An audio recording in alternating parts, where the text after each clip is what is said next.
Hi everyone, my name is Professor Warren, and today I'd like to take some time with you to discuss how to explore your paper topics, how to plan out your paper topics, and how to draft those paper topics. Now, these are just recommendations on how to sort of write a college essay, things to do, things to think about, trying new methods that maybe, you haven't tried, and obviously maybe the ones you're using aren't working. So let's just go through some of these together, shall we? So, these that I have here on the screen are the sort of the three processes that you go through when you're writing anything. We often don't know that we're doing this, and oftentimes, right, we may go back to some of these steps, but this is just to sort of visualize and put a name to the process that you're doing. So anytime somebody's writing, and it's usually for longer drafts, you're doing what's called exploring or pre-writing.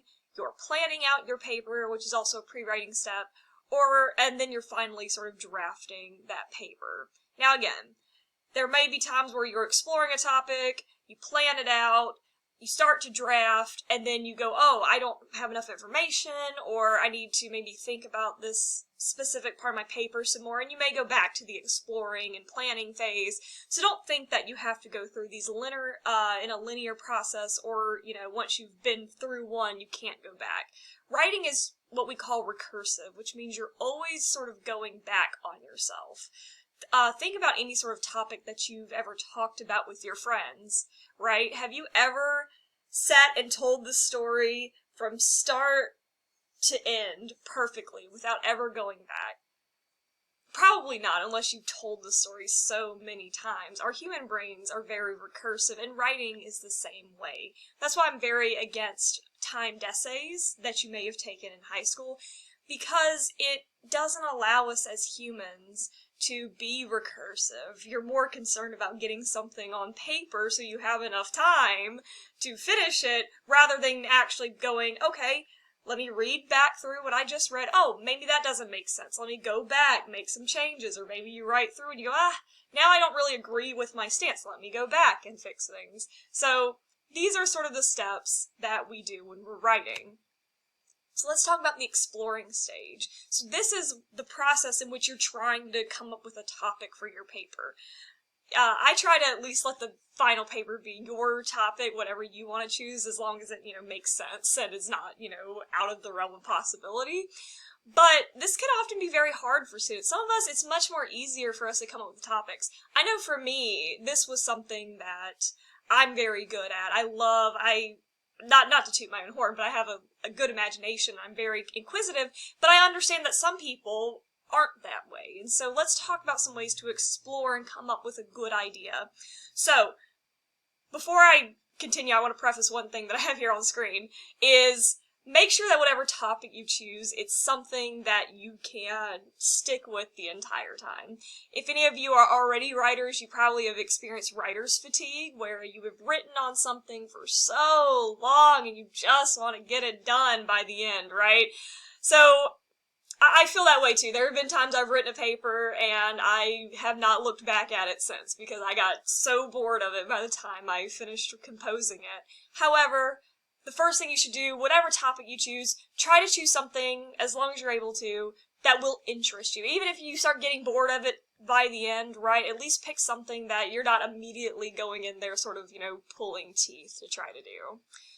Next, here are some ways you can explore a topic. The first one is brainstorming. Brainstorming can come in the form of taking sort of a sheet of paper and writing down topics that you may want to do and may want to explore, writing down questions that you have about things that you'd like to maybe compose a paper on. So brainstorming is just sort of jotting down ideas, seeing which ones work, because it's honestly easier to explore a topic when it's actually in front of you, right, versus trying to manage all these thoughts within your head.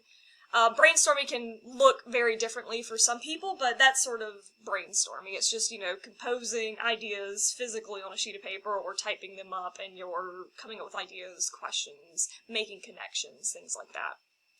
The next one is called free writing. If you're in my class, we do free writing every day, but for anybody who may watch this who might not be in my class, free writing is essentially you write for a specific amount of time without going back and editing or fixing any of your thoughts. So what I like to do when I free write is I like to set a timer on my phone for 15 minutes, and I take a sheet of paper, notebook, what have you, and I start the timer and I write whatever comes into my head.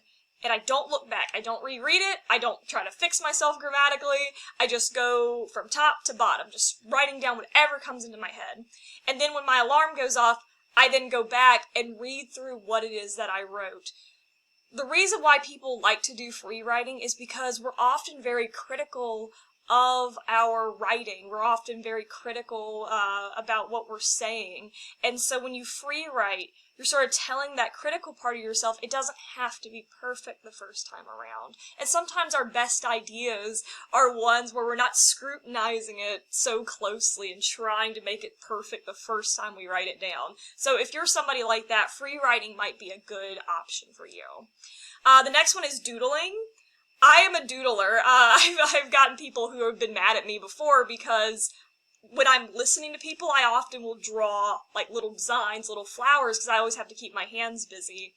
And doodling can be a good way to explore a topic. Maybe it's a good way to sort of get those ideas fully formed in your mind, right? Maybe you take out a piece of paper, and you start drawing, but as you're drawing, you're thinking through your ideas, going, maybe I could do a paper on how, African-American music has influenced many genres, right? And you're sitting there drawing, and you're like, just thinking through things. That could be a good way to come up with ideas. The next one is clustering. So clustering is a brainstorming technique, but this is essentially where you jot down ideas and then you try to group them together in order to form connections. Oftentimes, students don't see connections between topics that could definitely be connected. And so clustering, where you maybe write a word and you make a thick line for between two topics that are very closely connected, and then maybe a dotted line where it's like, I'd have to do a lot of arguing for that in order to come up with an idea. That can be a good one. I do this personally before I start writing and composing ideas, or even before researching topics, really. I do clustering. I did this for my master's thesis, where I wanted to see how our use of language, when it comes to flowers, connects back to this tradition of how men described women as flowers. And so what I did was I made connections, such as, look at DC's Poison Ivy, right? She's sort of this femme fatale, and then, wow, look at this old piece of literature where they're describing women as being these sort of sexualized buds and flowers and stuff like that. So, again, very short, but that's something you can do, right? Is clustering ideas, seeing where connections can be made. Again, physically seeing something helps you to sort of keep those ideas on track. And the last one is just ask questions. So one of the things you can do when you're exploring, which students don't realize, but talk with your friends.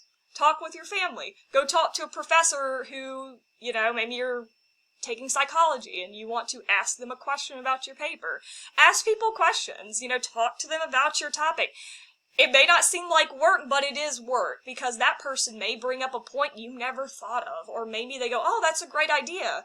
Have you ever heard about blah, blah, blah? I think it could be very good for your paper. So yeah, ask questions to people, and ask them to, depending on the paper topic, it might be good, fine, just to talk to friends, but also talk to professionals. You probably do know a professional or know somebody who knows someone, and you can say, hey, I'm thinking of writing a paper about this is my plan, what do you think, right? Or say, hey, have I overlooked something? Definitely those are some things you can do during the exploring process. So, once you are in this exploring process, this is also where you come up with your working thesis. So, we're going to talk very quickly what is a working thesis versus a thesis statement. So let's do that. So a working thesis is almost like a thesis statement. Everyone should know, hopefully, what a thesis statement is. A thesis statement is essentially a 1 to 2 sentence argument located usually at the end of your introductory paragraph or introductory section. That is your main argument. It is the main argument for your paper, right? It helps to structure the entire thing. A working thesis it's almost like a thesis statement, but it's one that has a few issues with it. It's not fully formed, but it's formed enough for you to then start going into either start drafting or start doing research. So, when you have a working thesis, or at least if you want to know if you have a good working thesis, you need to make sure that whatever the working thesis is, it's got in mind your intended audience. So again, you've created a argument where you have an intended audience in mind. You make it very specific as you can, and you make it manageable. So what do I mean by that? So when you have a thesis statement, right? I have some students that, for instance, they want to do a paper about sexism in the United States. And I go, okay, great. And they go, but that's my thesis statement. Or that's my working thesis statement. Is that manageable, right? Can you do a 5-page paper covering the entire history of sexism in the United States? No. That's why people write multiple books and write multiple articles, and oftentimes, even have difficulty doing that. So, that would not be specific, and it would not be very manageable. Now, if you did want to do a paper on sexism, right, you could do a paper on, or have at least a working thesis along the lines of, I want to cover how sexism impacts 21st century American businesswomen. That would be specific. It would be manageable. Now, again, there's some issues with it, right? You need to at least tell me what those issues are, right? What are the issues that women face in terms of sexism in the workplace? But it's at least enough for you to start writing something and start doing research into it. So here's an example of a working thesis versus a thesis statement. So on over here where we have working thesis, we have Fayetteville State University should not move to a 4-day work week. Again, that's specific. It's a manageable topic. It's not like I'm trying to cover, every country's 4-day work week ever, right, in every university, I'm sticking to one school. I've got a very manageable topic. Now, it's not perfect, right? Have I given you any sort of reasoning as to why we should do that? No. That would be over here where we have thesis statement, right? Now, I've given you some reasons. Fayetteville State University should not move to a 4-day work week because it would increase student workloads on Mondays through Thursdays, and it will make it more difficult for them to excel in their studies. It'll impact their extracurricular activities, and it'll not save the institution enough money to justify such an action. So, here's a good way to sort of tell if you have a working thesis versus a thesis statement. If we look at the working thesis, a working thesis should have a topic and then a comment on that topic, right? So, our topic over here would be Fayetteville State University. That is our topic. The comment about that topic is that it should not move to a 4-day work week. So we have a topic and a comment. Versus over here with our thesis statement, it's got a topic, a comment, and then usually 3 reasons in support of that topic and comment. So, we already said, we have Fayetteville State University, that's our topic. Our comment on it should not move to a 4-day work week. And then we have 3 reasons in support of that. The first one is that by increasing workload, it'll make you more difficult to excel in your studies. The second one, it'll impact people's extracurricular activities. And number 3, it will not save the university enough money to justify that action. Now, all 3 of those, what do they become? They each become a body paragraph or a section in your paper. They each become one, right? So, that's the difference between a working thesis and a thesis statement. One, you got a topic and a comment. The next one, you've got a topic, a comment, and usually 3 reasons why. Now again, this is not the only way to structure a thesis statement, but it's the one that I encourage for students, especially ones who are maybe not the strongest writers. It helps to really give you a good foundational basis for your paper. And this is where I was talking about, right? Now we're in the planning stage. You've come up with a working thesis. Maybe you've already got a thesis statement, depending on how far along you are. Now you can start to outline your paper. So let's take a very quick look at outlining a paper. So, when we talk about outlining when we're in the planning stage, it usually will consist of these sections, which is your introductory paragraph, your 3 body paragraphs, and your conclusion. Now again, Do papers have to always be set up this way? Not necessarily. I personally have written, 50-page papers, and obviously this structure is not going to work. However, for your typical college 5-page, 6-page essay, this will likely work for you. So let's talk through this. Ugh. So, not only do you have to have, your introduction, your body paragraphs, and your conclusion, but within them, you need specific elements. And I've put these specific elements for us here. So in your introduction, right, you need some sort of catchy opening line. You need to sort of give some background information. That's where the topic section is.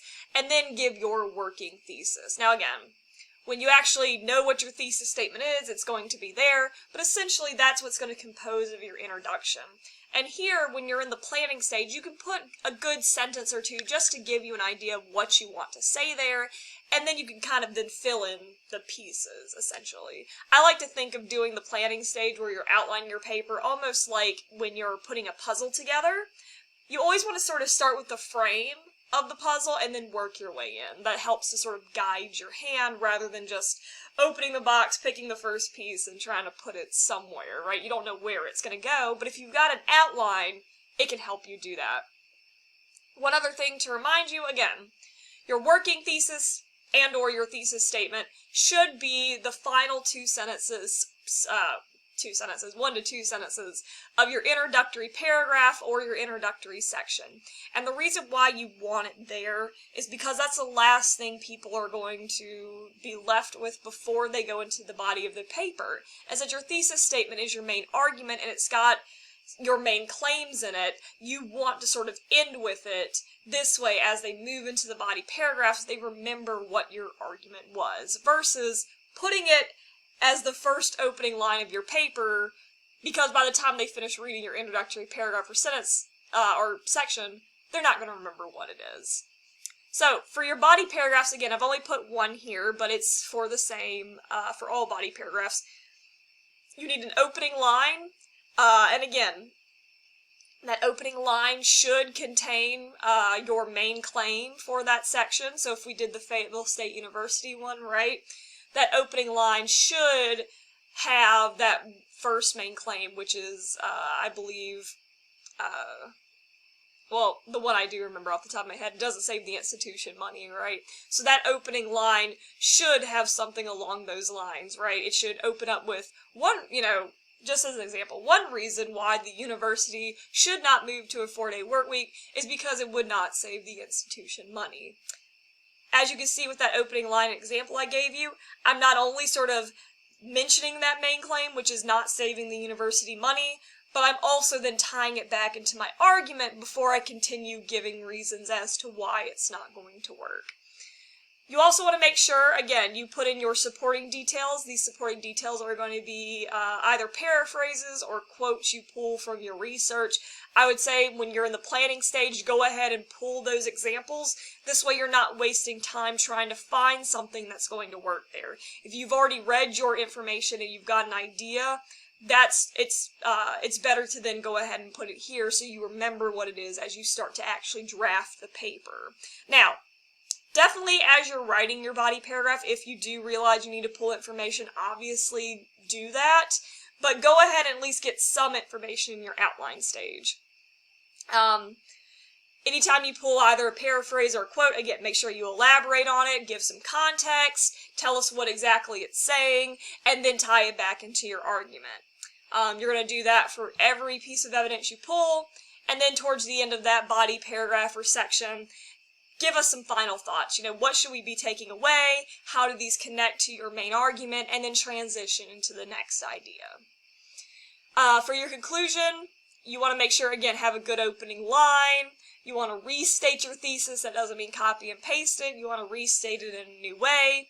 You should then summarize some of those findings that you had in your body paragraphs, and then either tell your audience what they should know by the end of this, or give a call to action if you want them to go and perform an action. So for Fayetteville State 4-day work week, maybe you want them to, write to the dean as to why we should not go to a 4-day work week. One other thing that you can do that might be helpful to you, especially people who are more maybe artistically inclined, is doing storyboarding. So, storyboarding, you usually use that when you do films, but it can be used for writing papers, where you use visuals, and you create visuals in order to organize what you want to say. And so, this can, in terms of writing, this could come in the form of using note cards to track your ideas, and then move those ideas around. So, for instance, if you don't like filling in an outline on your computer or writing an outline by hand, it might be then good to take note cards and write down, your topics, maybe some ideas, quotes, and then lay them on the ground or on a table, and then physically move them to how you want them. This can be very helpful for people that are just much more hands-on learners.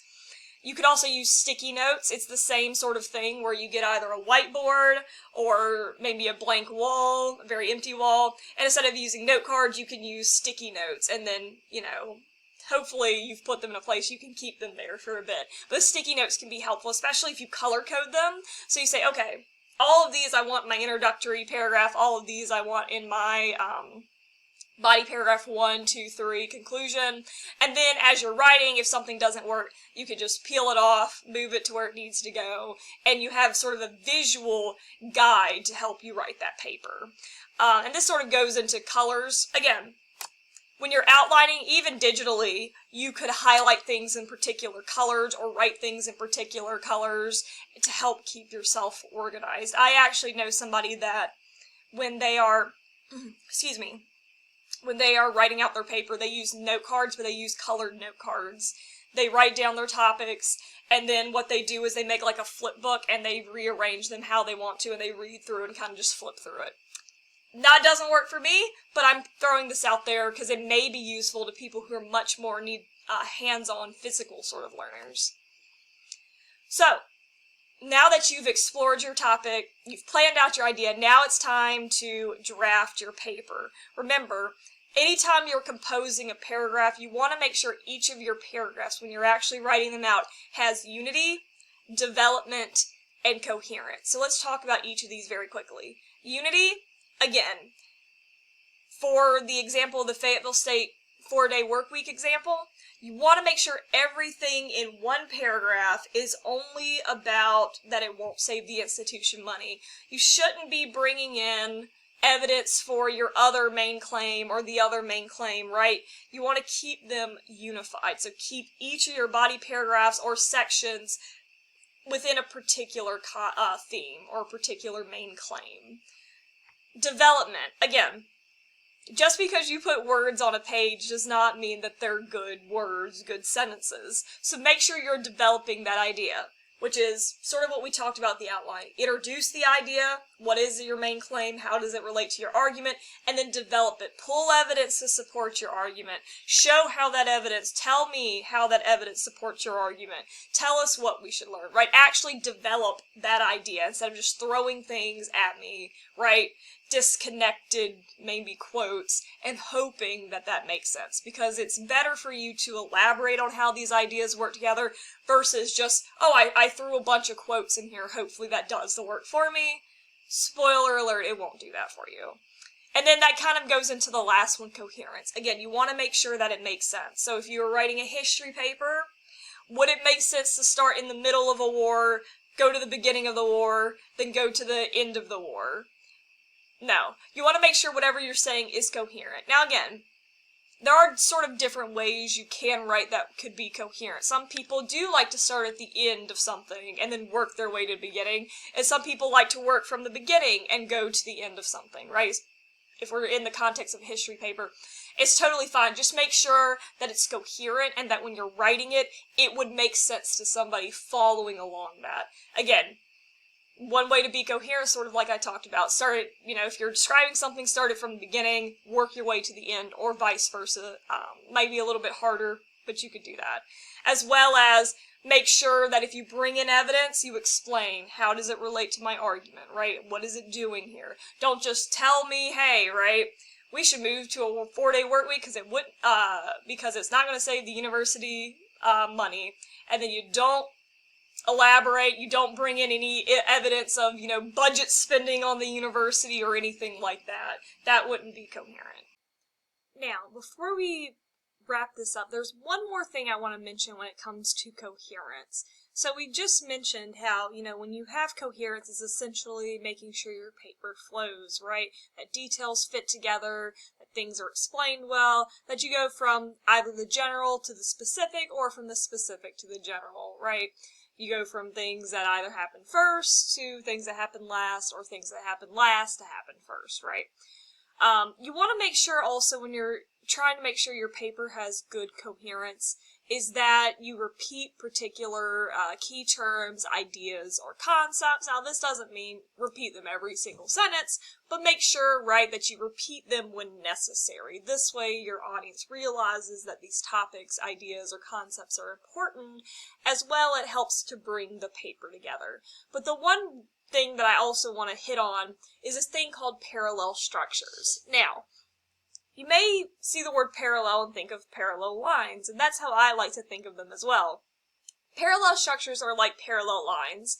They run beside each other, but at no point do they cross, right? They don't get crossed and mixed up to the point that you can't understand them. And that not only goes for your main claims. So, for instance, those 3 main claims we had for the Fayetteville State University 4-day workweek example.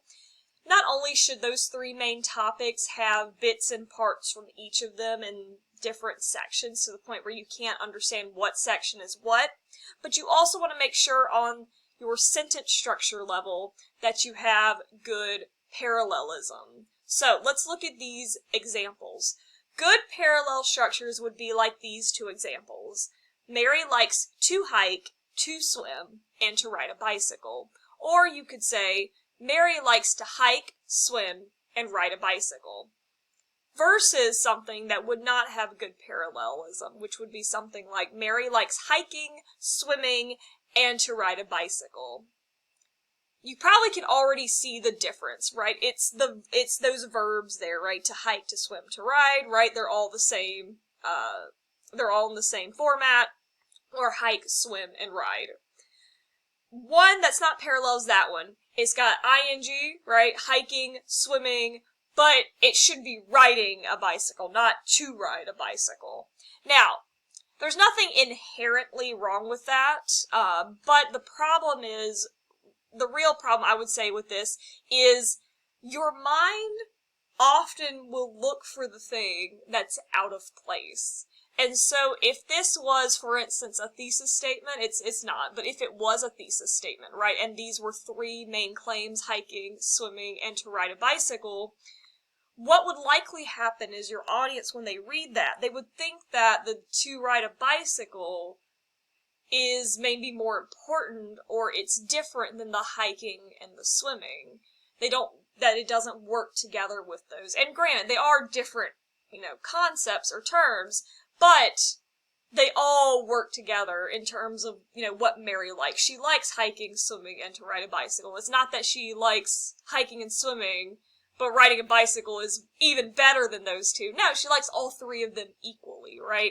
And when you don't have them in the same parallel structure, you then have this one that's, seems like it's the outlier. Maybe it's different. And that's not necessarily what that author is trying to get across. She doesn't want you to think that, riding a bicycle is, better or different than hiking and swimming. She likes them all equally. And so in order to convey that they're all equal, you want to maintain that parallel structure. So that person should either change it to hiking, swimming, and riding a bicycle, or, again, they could change it to, Mary likes to hike, to swim, and to ride a bicycle. So, just keep that in mind. It's not necessarily a bad thing, but if you're not trying to add emphasis to that last one, then you should try to keep the same parallel structure with each of these sort of, terms. So, hopefully you learned something. Either, maybe you can improve your exploring process, your drafting process, any of those pre-writing processes, or maybe you were already doing this and now okay, I should maybe double down on these things because I see why they're so important in my writing process. As always, if you have any questions, just let me know, and hopefully, again, something here was useful to you. I'll see you guys in class, and have a great rest of your day.